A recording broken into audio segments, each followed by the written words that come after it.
हम सभी जानते हैं कि बहुत पहले एक महान दार्शनिक हुए हैं, बड़े प्रसिद्ध दार्शनिक रहे हैं, नाम था सुकरात। तो सुकरात बैठे हुए थे, एक लड़का उनके पास आया एक दिन और वो पूछने लगा, गुरुजी ये बताइए कि जो सफलता है उसका क्या रहस्य है? तो उन्होंने उसकी तरफ देखा, लड़के की तरफ, उठ के खड़े हो गए, कहने लगे, आओ आओ चलें।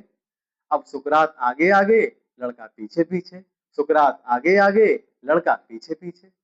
उसको वो एक नदी के किनारे तक ले गए। अब नदी में जाने लगे तो लड़का ही पीछे आने लगा, पानी बढ़ने लगा। एकदम से सुकरात ने क्या किया, उसका सर के बाल पकड़े और डुबो दिया तो छटपटाने लगा, फिर निकाला, फिर डुबो दिया, फिर छटपटाने लगा। तो दो चार बार किया, वो घबरा गया लड़का, फिर उसको बाहर कर दिया।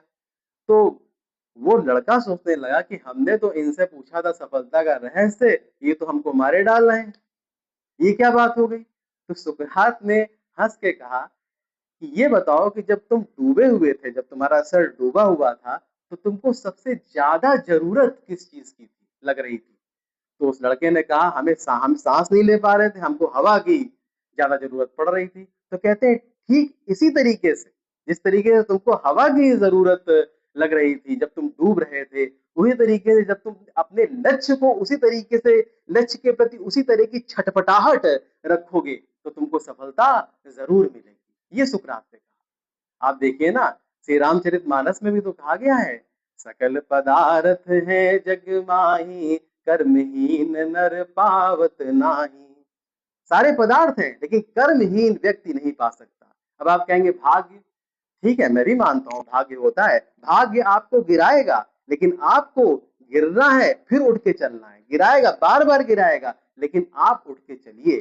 सुकरात ने यह भी कहा था कि असफलता जो है, गिरना गिरने का मतलब असफलता नहीं है। असफलता वो है कि आप पड़े हैं एक जगह पे। आप अगर निरंतर बढ़ रहे हैं तो आप निश्चित रूप से सफल होंगे, ये उसका कहना था। जैसे कर्म ही प्रधान कहा गया है, कर्म प्रधान विश्व करी राखा, जो जस करहि तो तस फल चाखा। श्री रामचरितमानस ऐसा कहती है।